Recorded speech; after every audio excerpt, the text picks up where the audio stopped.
ನಮಸ್ತೆ and welcome to Shri vlogs YouTube channel. ಇವತ್ತಿನ ದಿವಸ ನಾವು ದೇವಸ್ಥಾನಗಳಲ್ಲಿ ಮಾಡುವಂತಹ ಗೋಧಿ ನುಚ್ಚಿನ ಪಾಯಸ ಅಥವಾ ಉಗ್ಗಿಯನ್ನು ಯಾವ ರೀತಿ ಮಾಡೋದು ಅಂತ ನೋಡೋಣ. ಈ ಪಾಯಸ ಮಾಡಲಿಕ್ಕೆ ಮೊದಲನೇದಾಗಿ ಒಂದು 3 ಲೀಟರ್ನಷ್ಟು ನೀರನ್ನು ಬಳಸ್ತಾ ಇದ್ದೀನಿ. ಈ 3 ಲೀಟರ್ ನೀರು ಚೆನ್ನಾಗಿ ಕಾಯಬೇಕು, ಅಲ್ಲಿವರೆಗೂ ವೆಯ್ಟ್ ಮಾಡಬೇಕು ನಾವು. ಈ ನೆಕ್ಸ್ಟು ಒಂದು ಅರ್ಧ kg ಗೋಧಿ ನುಚ್ಚು ಏನಿದೆ ಅದನ್ನು ತೊಳೆದ್ಬಿಟ್ಟು 4 ಗಂಟೆಗಳ ಕಾಲ ನೆನೆಸಿಟ್ಟಿದ್ದೀವಿ. ಅಂದರೆ ಈಗ ಮಧ್ಯಾಹ್ನ ಮಾಡ್ತೀನಿ ಅಂತಂದರೆ ಬೆಳಗ್ಗೆ ನೆನೆಸಿಡ್ಬೋದು, ಇಲ್ಲ ಅಂತಂದರೆ ನೈಟೇ ನೆನೆಸಿ ಕೂಡ ಇಡ್ಬೋದು. ಸೊ 4 ಗಂಟೆ ಆದರೂ ಮಿನಿಮಮ್ ಬೇಯಲೇಬೇಕು ಈ ಗೋಧಿ ನುಚ್ಚು, ಹಾಗಾದ್ರೇ ಬೇಗ ಬೇಯುತ್ತೆ. ನಾವಿಲ್ಲಿ ಕುಕ್ಕರನ್ನು ಬಳಸ್ತಾ ಇಲ್ಲ, ಬದಲಾಗಿ ಪಾತ್ರೆಯಲ್ಲೇ ಬೇಯಿಸ್ತಾ ಇದ್ದೀವಿ. ನೀವು ಬೇಕಿದ್ರೆ ಕುಕ್ಕರಲ್ಲಿ ಬೇಯಿಸ್ಬೋದು. ಒಂದು 3 ರಿಂದ 4 ವಿಷಲನ್ನು ಹೊಡೆಸಿ ಈ ಗೋಧಿ ನುಚ್ಚು ಬೇಯಲಿಕ್ಕೆ. ಸೊ ಇದು ಗೋಧಿ ನುಚ್ಚು ಹಾಕಿದ್ದೀವಿ, ಇದು ಬೇಯೋವರೆಗೂ ಸ್ವಲ್ಪ ವೇಟ್ ಮಾಡಬೇಕು. ಬೇಯೋದಕ್ಕೆ ಸಹಾಯ ಆಗಲಿ ಅಂತ ಒಂದು ಸ್ವಲ್ಪ ಬೆಣ್ಣೆಯನ್ನು ಬಳಸ್ತಾ ಇದ್ದೀವಿ, ಒಂದು ಸ್ವಲ್ಪ. ಈ ಬೆಣ್ಣೆಯನ್ನು ಹಾಕಿದ ನಂತರ ಚೆನ್ನಾಗಿ ಒಂದು ಮಿಕ್ಸ್ ಕೊಟ್ಟರೆ ಬೆಣ್ಣೆ ಈ ಗೋಧಿ ನುಚ್ಚಿನೊಂದಿಗೆ ಚೆನ್ನಾಗಿ ಬೆರೆಯುತ್ತೆ. ಸೊ ನೋಡ್ತಿರ್ಬೋದು, ಇದು ಕುದಿಲಿಕ್ಕೆ ಬರ್ತಾ ಇದೆ. ಇನ್ ಬಿಟ್ವೀನ್ ಕೈ ಆಡ್ತಾನೆ ಇರಬೇಕು ಈ ಗೋಧಿ ನುಚ್ಚು ಬೇಯೋವರೆಗೂ. ಈ ಥರ ಕೈ ಆಡದೇ ಇದ್ದರೆ ಏನಾಗುತ್ತೆ, ಆ ಗೋಧಿ ನುಚ್ಚು ಏನಿದೆ ತಳ ಹಿಡಿಯೋ ಚಾನ್ಸಸ್ ಇರುತ್ತೆ, ಸೀದೋಗುತ್ತೆ. ಹಾಗಾಗಿ ಇನ್ ಬಿಟ್ವೀನ್ ಈ ಥರ ಕೈ ಆಡ್ತಾನೆ ಇರಿ.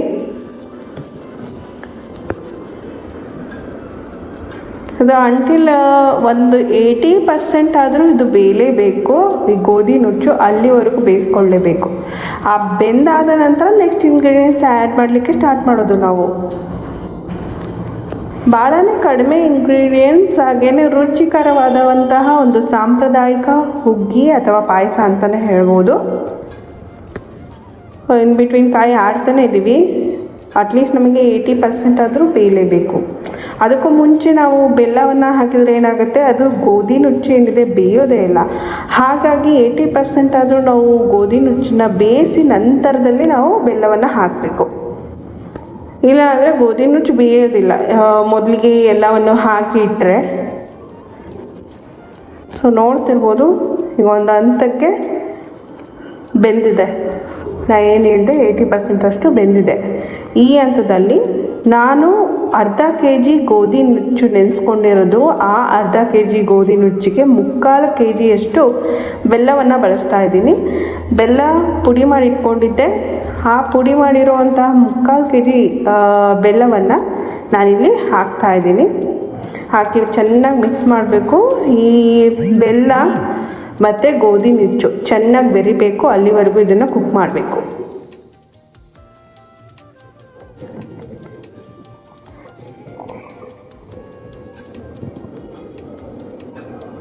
ಭಾಳನೇ ಕಡಿಮೆ ಇಂಗ್ರೀಡಿಯೆಂಟ್ಸ್ ಆಗಿರೋದ್ರಿಂದ ಕ್ವಿಕ್ಕಾಗಿ ಕೂಡ ಆಗುತ್ತೆ. ಇದು ಮೇನ್ ಪಾರ್ಟ್ ಏನು ಅಂತಂದರೆ ಪಾಯಸದ್ದು ಗೋಧಿ ನುಚ್ಚನ್ನ ಬೇಯಿಸ್ಕೊಳ್ಳೋದೆ. ಗೋಧಿ ನುಚ್ಚನ್ನ ಬೇಯಿಸ್ಕೊಂಡ್ರೆ ಭಾಳನೇ ಪಟ ಬೇಗನೆ ಆಗುವಂಥ ಒಂದು ಪಾಯಸ ಅಂತ ಹೇಳ್ಬೋದು. ಸೊ ಇದು ಚೆನ್ನಾಗಿ ಕುದೀತಾ ಇದೆ.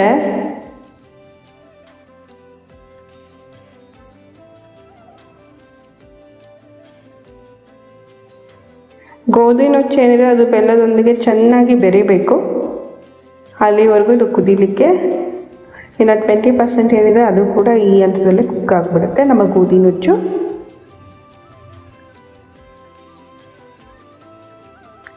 ಫುಲ್ಲು ಈ ಪಾತ್ರೆ ಮುಚ್ಚಳ ಏನಿದೆ ಫುಲ್ಲಾಗಿ ಕ್ಲೋಸ್ ಮಾಡಿಬಿಟ್ರೆ ಅದು ಉಕ್ಕೋ ಚಾನ್ಸ್ ಇರುತ್ತೆ. ಹಾಗಾಗಿ ಒಂದು ಸ್ವಲ್ಪ ಓಪನ್ ಇಟ್ಟೆ ಬೇಯಿಸ್ತಾ ಇದ್ದೀವಿ.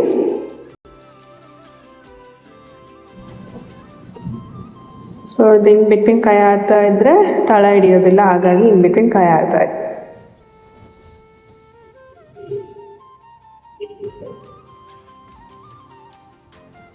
ಸೊ ಇದೆಲ್ಲ ಚೆನ್ನಾಗಿ ಕುಕ್ ಆಗ್ತಿದೆ.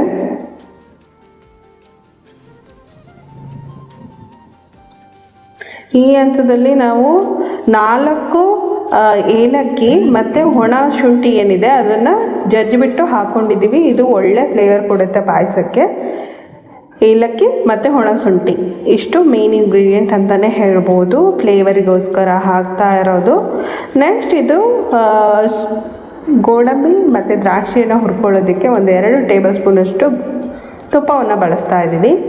ಈ ತುಪ್ಪಕ್ಕೆ ಒಂದು 20-30 ಗೋಡಂಬಿ, ಹಾಗೆಯೇ ಒಣ ದ್ರಾಕ್ಷಿ ಒಂದು 20-30 ಇಷ್ಟನ್ನು ಹಾಕಿ ಚೆನ್ನಾಗಿ ಫ್ರೈ ಆಗಬೇಕು. ಈ ದ್ರಾಕ್ಷಿ ಏನಿದೆ ಫ್ಲಫಿಯಾಗುತ್ತೆ ಹುರಿದಷ್ಟು, ಹಾಗಾದರೆ ಪರ್ಫೆಕ್ಟಾಗಿ ಕುಕ್ ಆಗಿದೆ ಅಂತ ಹೇಳಿ.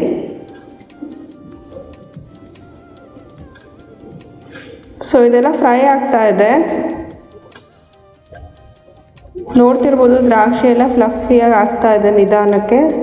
ಸೊ ಈ ಹಂತದಲ್ಲಿ ಎಲ್ಲ ದ್ರಾಕ್ಷಿ ಮತ್ತು ಗೋಡಂಬಿ ಪರ್ಫೆಕ್ಟಾಗಿ ಕುಕ್ ಆಗಿದೆ.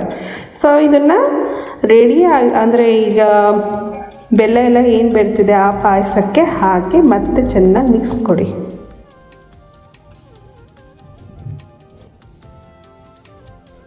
ನೀವು ಬೇಕಿದ್ರೆ ಇನ್ನೊಂದು ಸ್ವಲ್ಪ ತುಪ್ಪದ ಬಳಕೆ ಜಾಸ್ತಿ ಮಾಡಬಹುದು, ನಾವಿಲ್ಲಿ ಕಡಿಮೆನೇ ಬಳಸ್ತಾ ಇದ್ದೀವಿ.